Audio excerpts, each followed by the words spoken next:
Welcome to this interactive investor webinar. Today we are going to talk about all things commodities and indeed about how commodities are all things. I've got three great guests with me today I will introduce you to in a minute, but before I do that, on the bottom of your screen you will see a link for Slido where you can ask us questions. You can type it in or you can scan the QR code and that is going to be on screen all the way through, and please do ask us questions. We'll be leaving about 15 minutes for at the end, and these are experts you're really going to want to ask things to. So, with me today, in the middle we have Ed Conway, the author of this rather brilliant book, Material World, and also the economics editor of Sky News. This book now shortlisted for the FT Business Book of the Year, right? Yeah, how about that? Yeah, very good. Go out, buy it, read it, and we'll talk a little bit more about it in a minute. On the far side, I have Jonathan Waghorn, who's portfolio manager of Guinness Global Investors, co-manager of two funds, Guinness Global Energy Strategy and Guinness Sustainable Energy Strategy. And fun fact on you, Jonathan, you once worked as a Shell drilling engineer. So we're going to talk about oil later and everything. I can confirm that. Love it. Know about that from your experience. And finally, Nita Shah, who is head of commodities and macroeconomic research at Wisdom Tree Europe. Thank you very much for joining us today, all of you. Now, we're going to start, Ed, with you to set the scene a little. Now, we've spoken before about this book, and when we did, you told me that you felt you'd always lived in something of an ethereal world.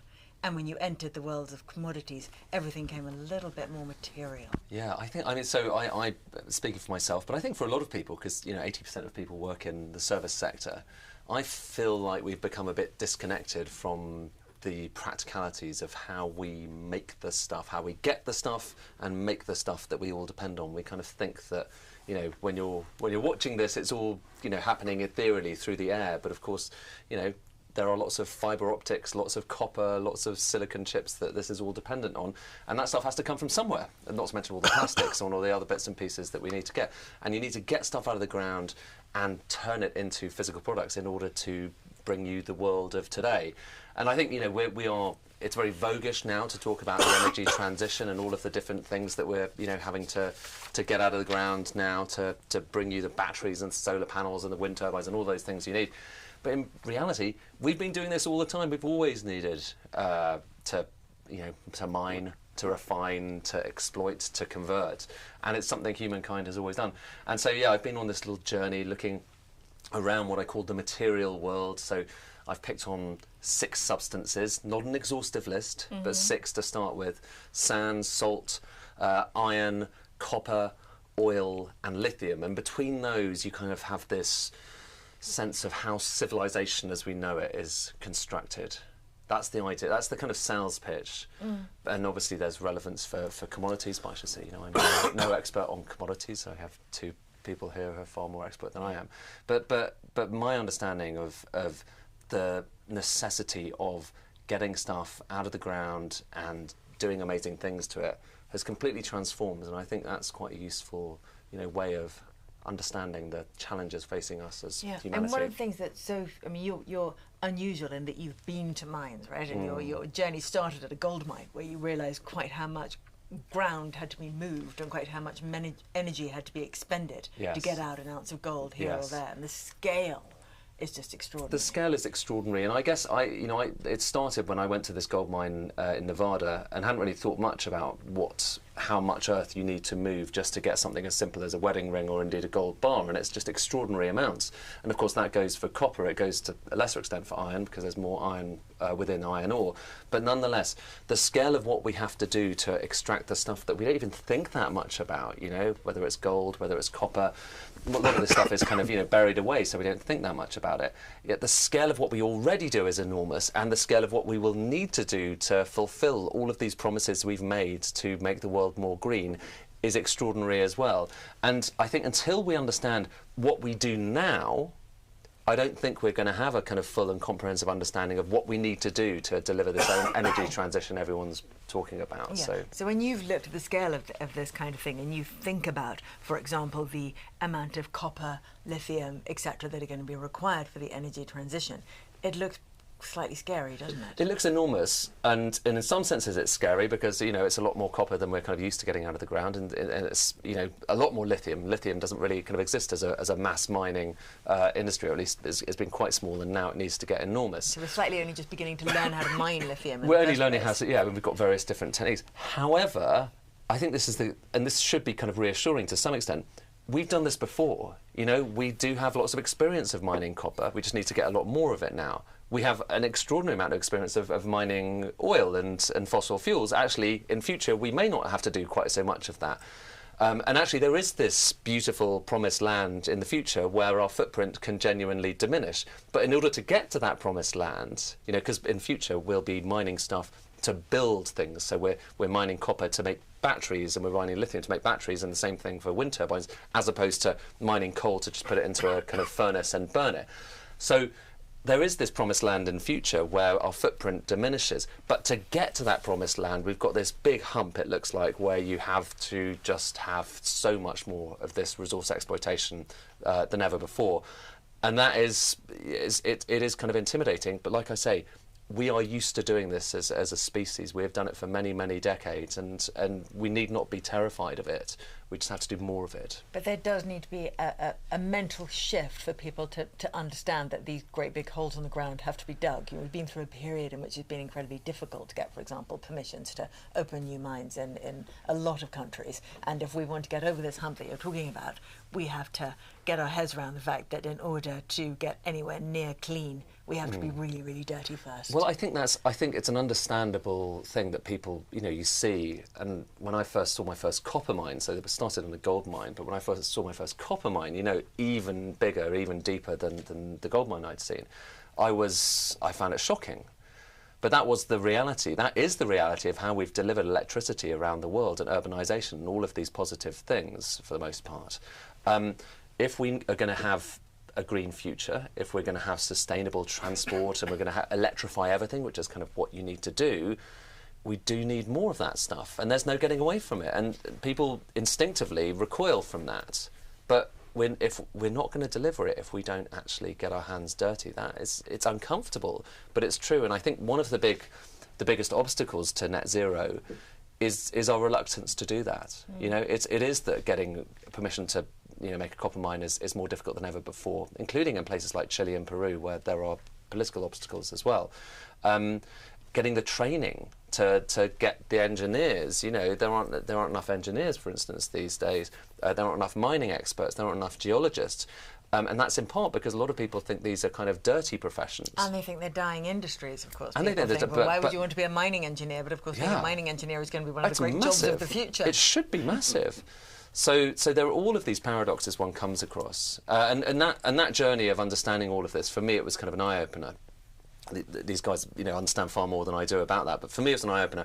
And just as I think a kind of resident of this ethereal world who just never spent that much time thinking about it, I suddenly was like, gosh, A, it's really interesting. B, it's quite inspiring because we have over, you know, history, but also even now, been able to do amazing things, whether it's making some semiconductors, making the wafers that go into semiconductors, making solar panels, improving our ability to make batteries, all of these things. There's really positive stories.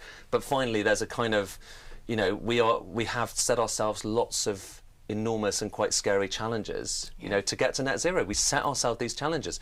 In this country in 2019, we signed it into law without really knowing precisely what it involved. How we could get there. Exactly. And so part of this journey for me and part of that book is like, here's some thoughts about maybe the practicalities of getting there, but here's some reminders of the amazing stuff we've done before. Well, one of the really interesting things, we might maybe come on to this with the others in a take, that one of the interesting and encouraging things that I found you wrote about in your book was the extraordinary productivity improvements in the mining sector. You know, there are some sectors where there's just been no productivity improvement at all. I give you construction in the UK as a classic example, but in mining we've made massive shifts. Totally, and I think to some extent it's kind of underplayed by the statistics that we obsess about, you know, GDP. When you look at GDP, mining is a really tiny fraction of it. You know, when you look at the prices of copper, it's amazing kind of how low they've stayed in real terms over decades and decades, if not centuries.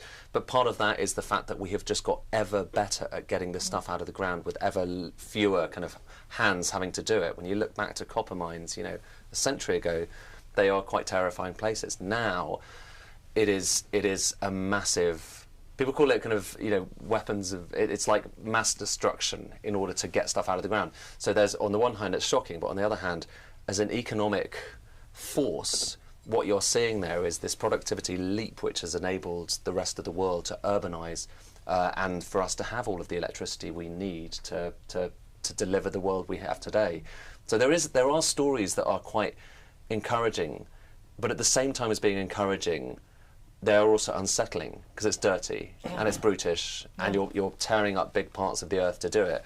And frankly, that is part of humanity. That's part of who we are. We are a creature who has created tools and who's exploited what we have in the earth to enable ourselves to live better lives. And like it or not, we're all part of that world, Yeah, we love to dig, just not near our own houses, right? There's Yeah, not ideally. going to be any lithium mines coming in Cornwall. Yeah, exactly. Anyway. But you technically could. Like, there's actually quite good grades of copper in Cornwall. Yeah, but we've good talked luck. before about digging up Bodmin Moor, but there doesn't seem to be an appetite for it. Not right now.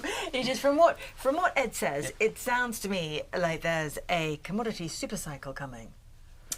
Yes, the need for commodities is massive. I know people think about energy transition and they say, well, if you can't consume hydrocarbons in the future because they are responsible for all the greenhouse gas emissions that cause climate change, commodities may become less relevant. But to be able to electrify our energy systems using renewable sources of energy, that is a very metal-intensive game. We need copper, nickel, lithium, all these kinds of things need to be mined. And I think that's what policymakers have just recently realised. In 2015, when the Paris Agreement was re-signed, and policymakers were looking towards these goals of becoming net zero by 2050. I don't think that a lot of them had really had a roadmap, a plan on how to get there. I think everyone's realising you need that roadmap, and that involves putting in things like renewables into play. And it involves building basically an entirely new electricity grid. Pylons in every field across the UK to make this work. Right? Infrastructure is going to be absolutely massive.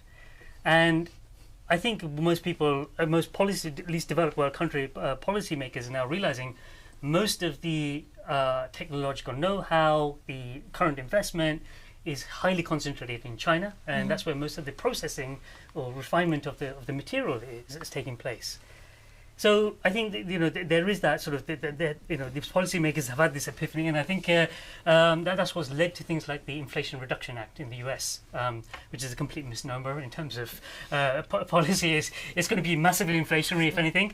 It has very little to do with reducing inflation. It's more to do about controlling the supply chain for all the materials that are going to be useful for this energy transition.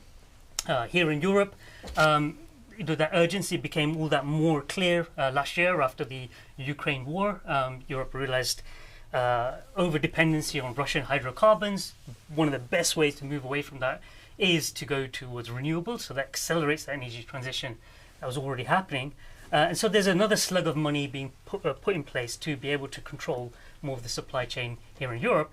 And this year, the European, tripartite are discussing a Critical Minerals Act, which is offering money to once again supply, to secure more of the supply chain in Europe. What this all does is great for these countries that are trying to progress their own energy transition, but it's not really there's not really much of a sense of global cooperation going on here. It's happening at very regional levels. And China almost looks at this as an act of trade protection. So I believe there's going to be almost a tit-for-tat trade war, for all the materials that are relevant for energy transition. And we've already seen China already start to put controls on exports of some of the rare earths that it exports to US and Europe. And I see the long-term sort of game really playing out with the prices of these commodities increasing. Now, as an investor, how do you hedge against some of these realities that are likely to occur? I would say invest in the underlying commodities, invest in the commodity futures. It protects you against the price spikes, but also by investing in those commodities, you're offering price you're offering liquidity to the futures market, helping the price discovery process, and offering capital into that market, which should dull the price shocks because there's more investment going on in the underlying. Well, they have always said in the commodity markets that the solution to high prices is high prices, because as soon as prices go up to a certain level, you get a lot more investment, and then prices come down, and that's the way cycles work. But this cycle, there is an idea that it's different. Because supply is so constrained, because there are production difficulties, because there is a geopolitical background that makes it very hard for supply to rise at the speed that it might in a completely free market. But yet demand continues to go ballistic, which is why we talk now about an even more exciting, depending on how you look at it, even more exciting super cycle than some we may have seen in the past. Absolutely. A lot of the super cycles we've seen in the past, at least the big ones, have really been driven by an urbanization process, by fairly developing countries that were developing at a rapid pace. We saw the Industrial Revolution in Europe, and then another Industrial Revolution in the US when US became much less of an agricultural economy and became industrialized. Then we saw the big one in China in the late 90s, 2000s.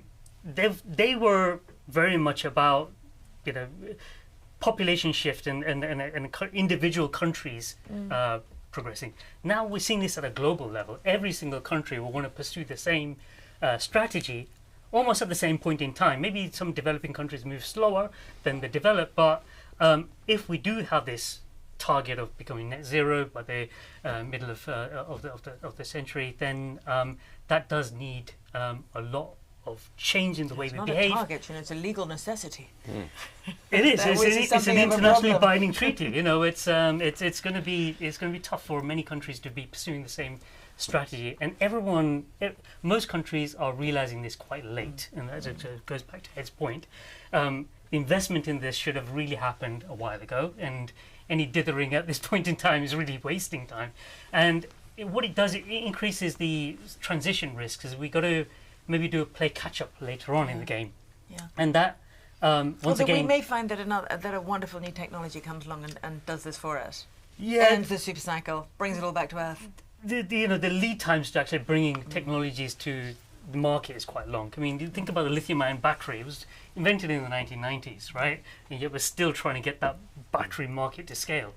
It sounds super cycle to me. Yep. Well, please keep the questions coming in, and we are also running a Twitter poll under my Twitter handle, which is @MerrynSW, where you can choose your own favourite commodity for the next decade. Copper is currently winning fairly impressively, although lithium, I think, should be coming a close second. But Jonathan, let's talk about the third choice I've got on that Twitter poll, which is oil.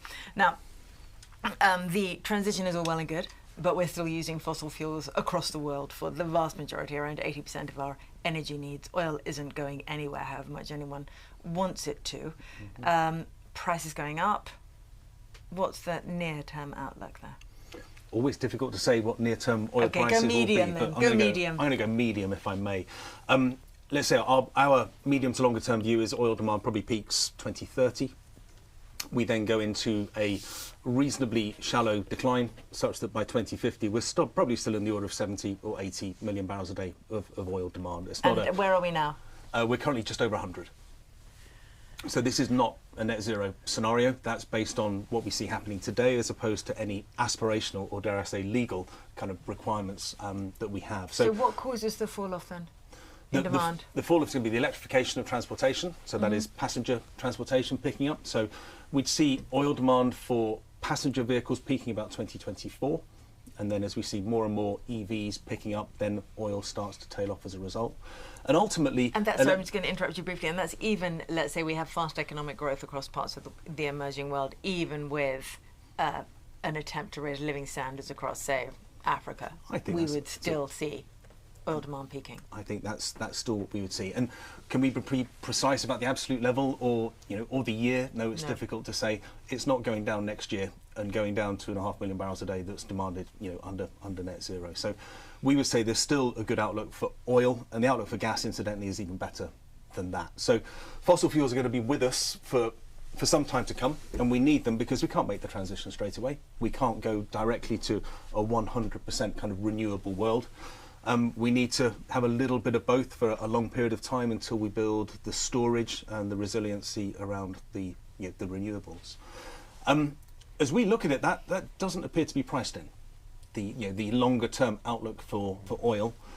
So to put that into context, if you look at some of the oil companies that we have in the Global Energy Fund that invests in this area, our fund as a whole has an 11% free cash flow yield.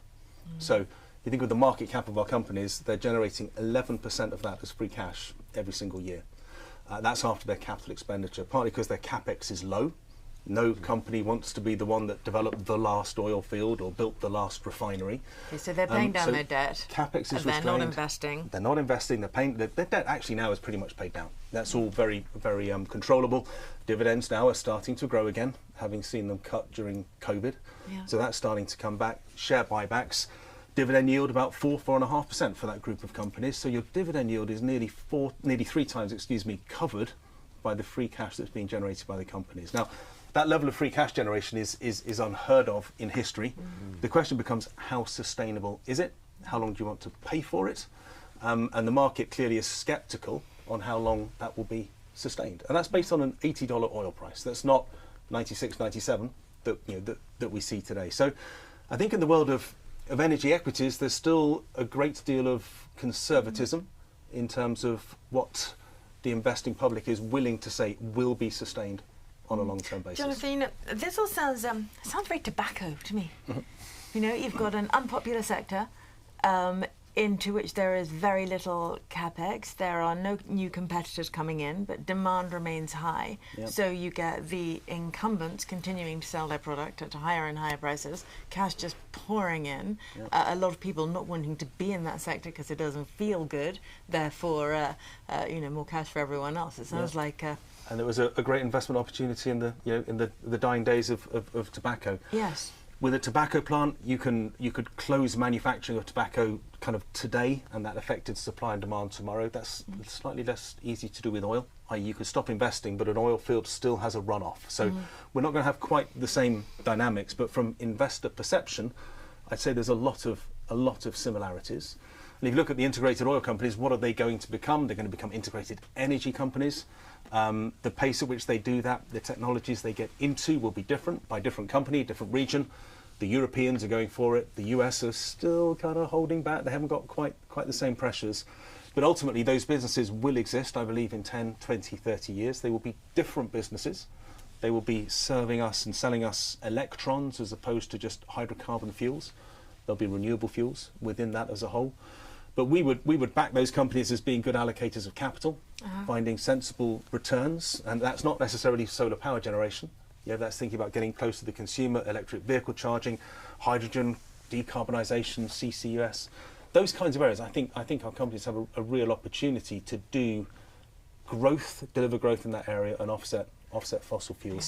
So therefore they make that progression, and maybe some of those free cash returns are kind of sustainable longer term. Can I ask? So by 2050, it's still 70. About 70 to 80 million barrels a day. So what are we using those barrels of oil to do at 2050? Because obviously there's all these 2050 targets, and that's not compatible with net zero, or is it? Not. Is that a long way in? 2.3, 2.4 degrees, we would say, of warming. Right. So okay. Incompatible. Right. I'm not a carbon specialist or a temperature specialist, but that would be kind of our rules of thumb. But that's still for flying. It's for power. Yeah, so you think of oil demand, 100% oil demand, 25% is personal transportation, and that is being electrified today.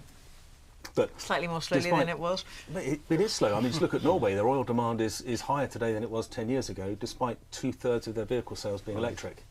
So it takes time. It's happening, but it will take time. Ultimately, that will feed all the way through as the vehicle fleet moves away from internal combustion towards EV. The rest of it, then, you've got heavy transportation. Is it hydrogen? Potentially so. Aviation, shipping, petrochemicals. You're getting into other industrial activity. All of that, to some extent, will be electrified, or there'll be some decarbonisation, but not a huge amount. Not a huge amount. So hence there is that rump that is left over. Yeah. So when you talk about the integrated oil companies, which are the ones that are top of your list? What have you got in the portfolio? The preference for us today, well, we own all 5 of the super majors, so the Europeans and the US, but the preference I think today is for the European names. They trade on 6 times earnings. You could pick Galp, Repsol, OMV, Total as a group. Probably as a group, they are on an average 15% free cash flow yield. So they'll pay back their market cap in 6 years. And Shell and BP? Pretty good. Shell and BP within that group, very similar numbers, slightly lower on the free cash flow yields. And both of those companies have taken a kind of a tilt back towards fossil fuels, big aspirational targets. But I think the truth of the matter is that the return on a fossil fuel project today is higher than a renewable project. No matter how much you lever up your renewable project, your deep water oil field is going to be a 20% plus rate of return at $65, $70 a barrel. Not so easy to find in areas of renewables that they can get involved in at the current time. There's niches where it works, but not kind of across the board. Would you expect all those big oil companies to remain publicly listed? Yes, I think so. I mean, but when we talk about the UK market, for example, at the moment, we're often talking about companies being too cheap and so being taken private. And obviously there is a size at which it becomes incredibly kind of difficult to move off the listed markets. But nonetheless, if you're talking about intensely profitable companies with that level of free cash flow, trading on PEs of 6-7 times, it's got to look tempting to...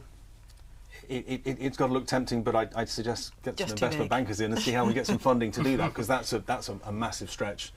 But for smaller companies, we've seen it, yes, and of course there's maths behind that, financial engineering that can make that work. I think BP and Shell will continue as they are for the moment. When you look at the fossil fuel intensity that Jonathan's talking about, is that something that you see as well? Can you see a faster path to reducing fossil fuel usage that might change the investment scenario that Jonathan's laid out there? So I think there are many different paths that can be taken, but the most realistic one that's on the table is like looking at current policies and nationally determined contributions, which are quite woefully low and consistent with that 2.3 degree warming scenario.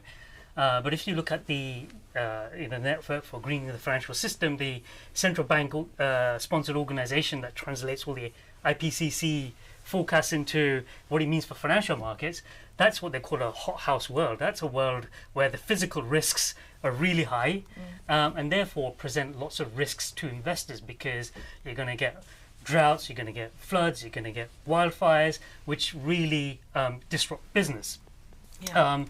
What could happen is you could get a knee-jerk reaction where policy flips to the other side, and you get an acceleration of policy later on, but that will also be very disruptive from a transition standpoint as well. Once again, quite a disruptive thing for investors. So once again, when we're thinking about investing and hedging against these what are now new macro risks, very much entrenched in climate, it would be, once again, investing in the commodities that are hopefully the solution. And also carbon markets fall into that as well.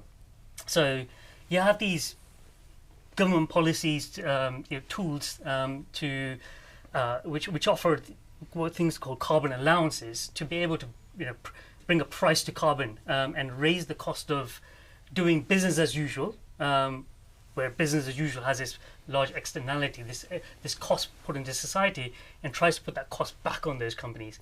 Now, these carbon markets, these allowances trade in a secondary market, and they are also good tools for investors to get involved in. It's not a good place for retail investors, though, is it? Relatively nascent market. Well, it's becoming a lot more accessible. I mean, we as an exchange-traded product provider have now got products available in the European and the California markets and fully accessible to retail. And they have a very, very low correlation with all other assets, which makes it a great diversifier. And to quote the late Markowitz, that's the only free lunch. No free lunches, no free lunches. Ed, sorry, that's what you wanted to say. Just to go back to that, there was this report from the International Energy Agency that just came out a few days ago, and what's fascinating about that, and also quite encouraging, is that whereas previously they were talking about, based on stated policies, that we were heading for, I can't remember if it's like 3.5% or so, 3.5 degrees of warming, now that's gotten down, just on the basis, again, of those similar stated policies, down to 2.4 degrees. And that big change in the ultimate pathway, it's still not as low as people would like it to be, but that big change is almost entirely down to technology. Literally, in the space of the last few years, the wind power has got better, the deployment of it has got more widespread, batteries have got more kind of available, solar most of all. Solar deployment has been far greater than expected and is far cheaper, and so on and so forth. So technology, people are quite dismissive about this, techno optimism and the fact that technology is going to come to the rescue, and it's not going to do everything, but it is doing a lot already.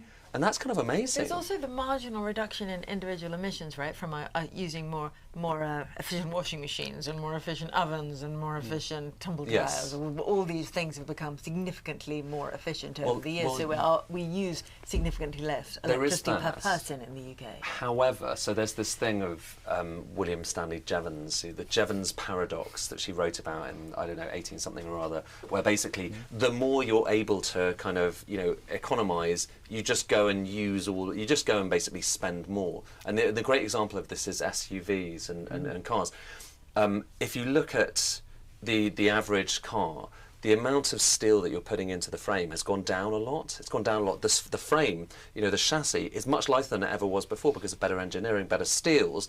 But what do? Instead of making the actual car lighter, we make the cars heavier because we use up all of that reduction by putting in new, heated seats and all of the gizmos and all of the other bits and pieces. And we make them bigger and bigger. And we make them bigger and bigger. Well. And SUVs, the increased adoption of SUVs is the biggest thing pushing up emissions. So that gets pushed up, and then the solar and everything else helps pull it down. So human behaviour is pushing slightly in the other direction, despite what we're all saying about wanting to live more sustainable lives. And that's Maybe one we reason don't why all want what we say we want. One reason why Norwegian oil demand is higher today than it was 10 years ago, because again, bigger cars offsetting the pickup in EVs. But the point on technology is massively important. We must remember that there is a big opportunity here. So the learning rate in solar, 28%. So every doubling of industry capacity sees the cost of manufacturing a solar cell fall 28%. Lithium-ion batteries, the last 12, 13 years, is more like 17%. So every doubling of lithium-ion battery manufacturing, the cost comes down by 17. Wind turbines is less. It's more difficult to do that. But from what we understand of the solar pathway, of lithium-ion batteries as a pathway and the chemistries that can change, lithium has a long way to go. A long way to go. You get into solid state and anodeless batteries and lithium air and lithium carbon dioxide.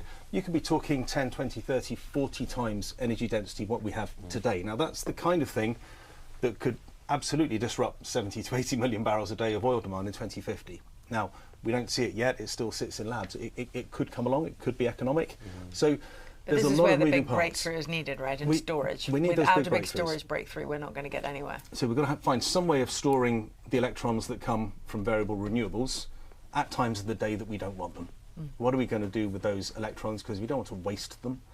Is it lithium-ion battery storage of some description? Well, today it's probably not.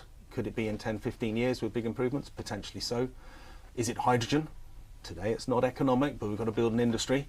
And we need governments to support that. There's a role for hydrogen. Yeah, 10, we do have 20 years quite out, a few but questions a on long way to hydrogen, go. actually. We also have the vehicle-to-grid solution as well. As more people have these electric cars, at night time they can just suck in the the extra You've got a fleet of electricity. batteries across the country. And then distribute it at other Everybody points in needs time. somewhere to plug those cars in. And a digital grid, Yeah. incidentally, And a as well, digital for a bit of bi-directional flow. Yeah. Yeah. Okay.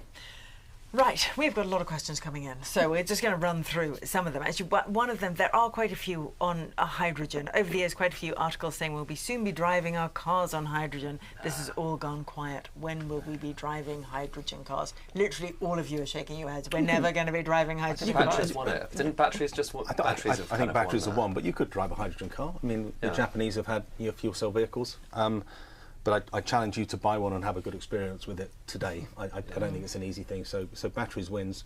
Hydrogen can play a role, I think, in heavy-duty trucking, in that you can store more hydrogen on that vehicle than you can store electrons in a battery.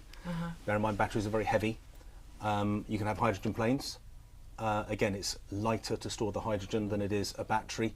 Bear in mind, with a plane that's full of jet fuel, it's very heavy when it takes off. But halfway through the journey, you've burnt off half your jet fuel. You get lighter and lighter and lighter and more efficient as the journey goes on. You don't get that with a battery. Yes, but with any stays consumed heavy. fuel, you get those efficiency benefits. So again, hydrogen can play potentially a role there. I think the most obvious way for me is hydrogen gets created from variable renewable power. It's a addition to the natural gas stream. So we burn natural gas in our boilers at home, it'll be 10% hydrogen, 15% hydrogen, that kind of level. And that will help us all to decarbonise and then go into kind of things like metal smelting, etc., etc. There's some industries that need very high temperatures, and hydrogen can do that. Electricity can't. What I love about hydrogen, by the way, in the UK is that so we apparently have an opportunity here to be kind of a big hydrogen leader, and there's big question marks about electrolysis, whether it's going to be efficient, all of that stuff, blah blah blah. But part of the reason why the UK is seen as a possible kind of hydrogen hub is not just because we've got all these wind turbines and the North Sea is very windy, and so that all that stuff about the Saudi Arabia wind, well, maybe it's overhyped, but still. But it's partly because we've got lots of salt. I'm just bringing things back to my book here. Back to your book. Material world, do buy it. I was going to ask you about salt. So salt, because we've got quite a lot of salt, and actually not all of Europe does have the salt in the right places. You need to use that salt. Basically, salt is the only thing that we know is very good at storing hydrogen, because when you store it in underground, you all know more about this than I do, but when you store it in kind of underground depleted gas reservoirs, for instance, it's a bit too porous, whereas hydrogen molecules are quite small, aren't they? So they can escape. So you need the salt, and we've got loads of salt in the right places. So there are some engineering arguments whereby the UK actually does have this hydrogen future, but there's just so many thermodynamic and also big economic kind of question marks about it. So, yeah, but it all comes back to salt. Almost everything comes back to salt in the end. It's the first chapter, is it? It's the second chapter, but it's maybe my favourite material. Okay, there are. Let's see where we go here. The drive for net zero is skewing the market demand for quite a lot of commodities. Are there other sectors of the economy that are going to suffer as a result? Healthcare, for example, this person suggests, where there's a high demand for various metals. So I think that is one of the risks, that the prices of certain metals get driven up as a result of this concentrated demand. For example, where was lithium used before going into batteries? It wasn't the healthcare system. But when you think about healthcare and overall sort of social outcomes, reducing the greenhouse gases in the atmosphere probably helps the healthcare as a sector, helps reduce the burdens on healthcare. So when you look at it in a much more sort of larger holistic sense, probably there's a lot of solutions here. Also, just as looking at things through that wider lens. I know, Ed, you talked a lot about when you look at a mine, it looks really dirty. The amount of activity that needs to be taken to get the material out. But that's when you look at just the mine. If you compare the life cycle of any energy molecule, you are actually reducing greenhouse gases by a lot by becoming metal intensive in your renewables, because burning coal, natural gas, or oil is extremely intensive on the downside. So you've got to look at it almost from cradle to grave in terms of emissions and the impact on the environment. I think that's the other part of the equation that's less looked at. Is it just about emissions, or is it also about other environmental impact? The market for lithium lubricants, because lithium is an amazing lubricant, so you use it in oils that it's better than almost anything else. That's being really blitzed by lithium prices going up a lot. So there's all these random places and certain types of tiles that are coated in lithium compounds. It's really expensive to get that stuff. That is kind of classic greenflation, isn't it? Yeah. The prices of the metals that we need to use for the transition popping up in other sectors. Random places elsewhere. There's fast rising prices. Big time. Yeah. Okay. Now, a commodity we haven't talked about, but we have to talk about because we always talk about it when questions come in: gold. Who's got a view on gold? I knew you'd have a view on gold. Yeah, so I've developed a model for pricing gold, and one of the strange things about gold is it's not like most of the commodities, where most of the commodities you look at the supply of the metal, you look at the demand for the metal, and any mismatch kind of helps push the price in one direction or the other. Gold is a lot more like a currency. It operates on all these macro factors like inflation, where exchange rates are going, where bond yields are going, and there's an element of sentiment incorporated within that as well. There's nothing about mine supply, jewelry demand, central bank demand, nothing that really features in the model. And that explains about 65% of the movement of gold prices.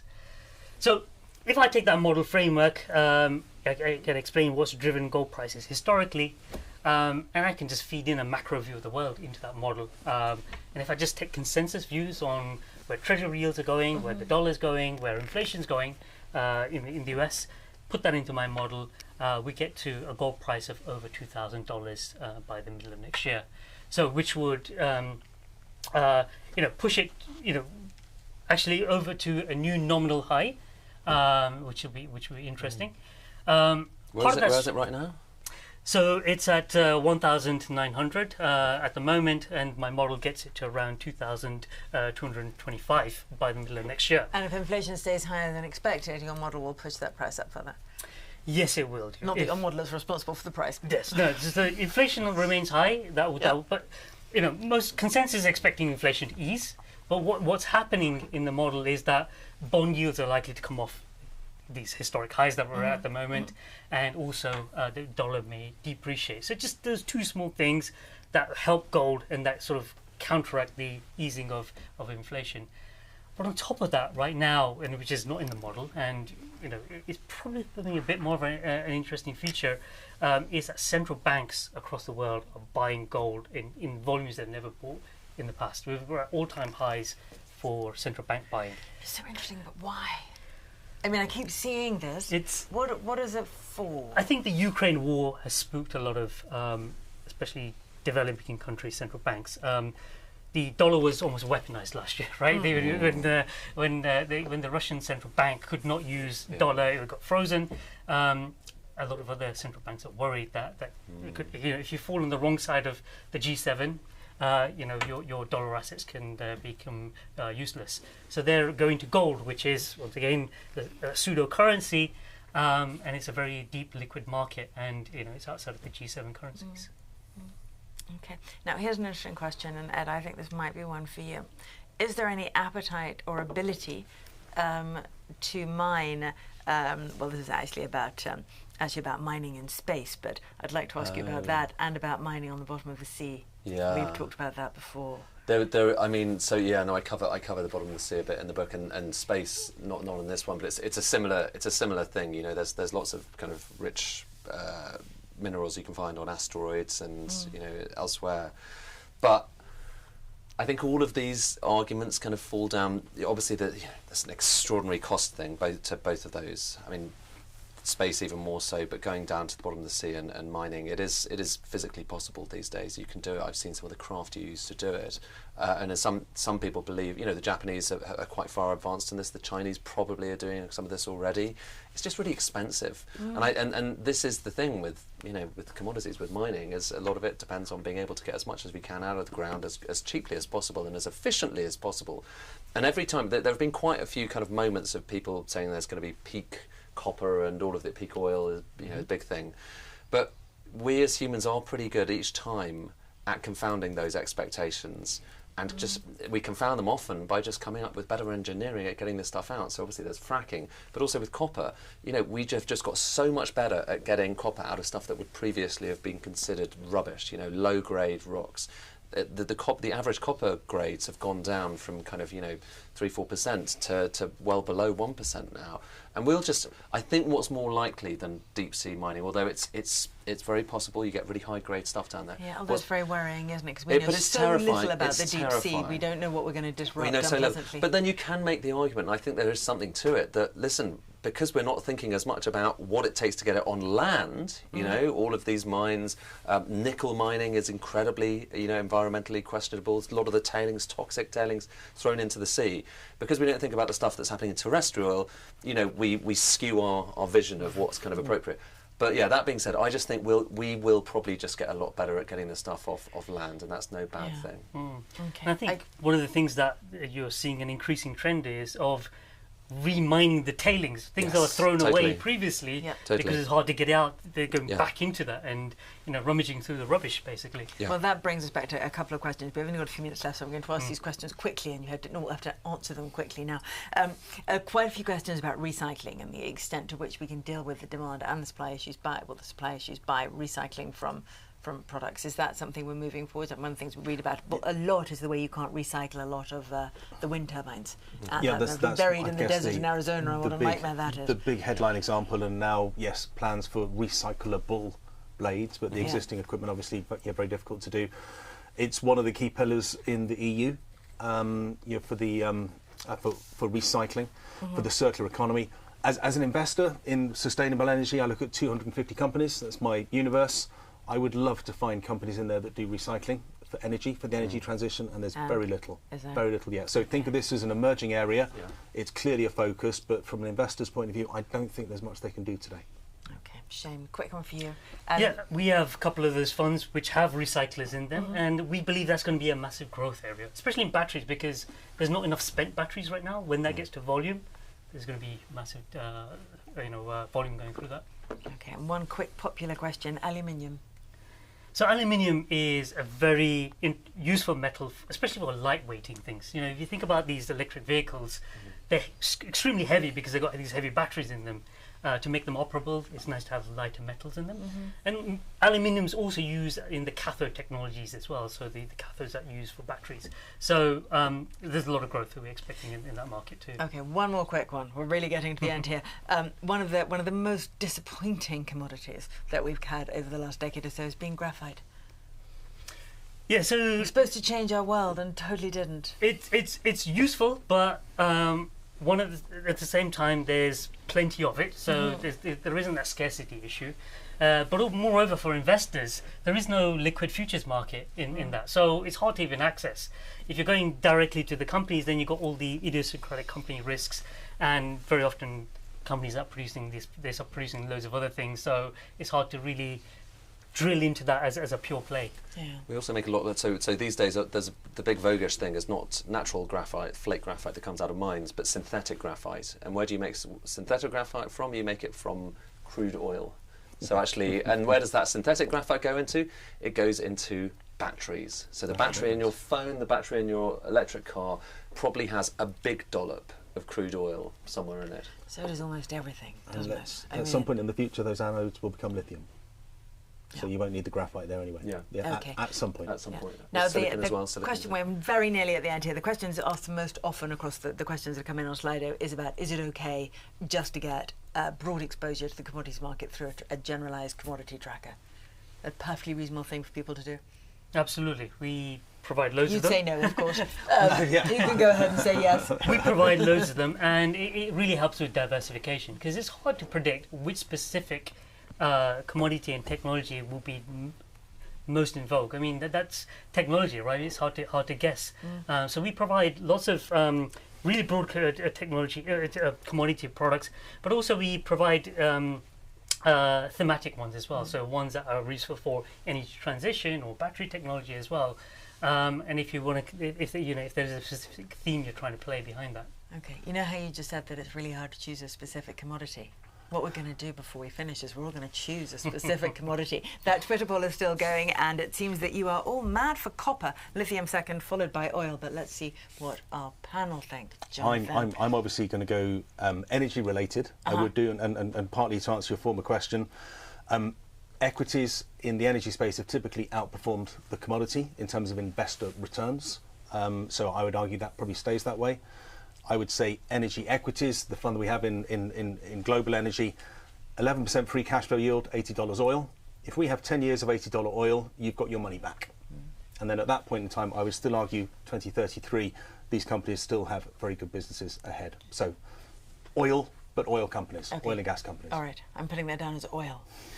Ed, it's not an investment for you. I'm not asking you to choose an investment. I'm asking you to choose your favourite commodity. I can't choose salt. Of course you can. Of course you can. You can choose salt. If salt is your favourite thing, choose salt. I love salt, but I do love copper as well. So, you know, some salty copper. Okay, that was not investment advice, by the way. That was just Ed's favourite things. And one final call. I mean, I do love copper as well, but I think in terms of if you're looking for the most expansive growth, it's lithium. You're going from a tiny market to something that's going to be huge. Copper is going to go from something that's large to something that's even larger, but in percentage terms, it's lithium. Okay, brilliant. Thank you very much. Thank you very much to all three of you. Hugely appreciated. And thank you very much to all of you for watching. Thank you for your questions, and thank you for joining in our Twitter poll.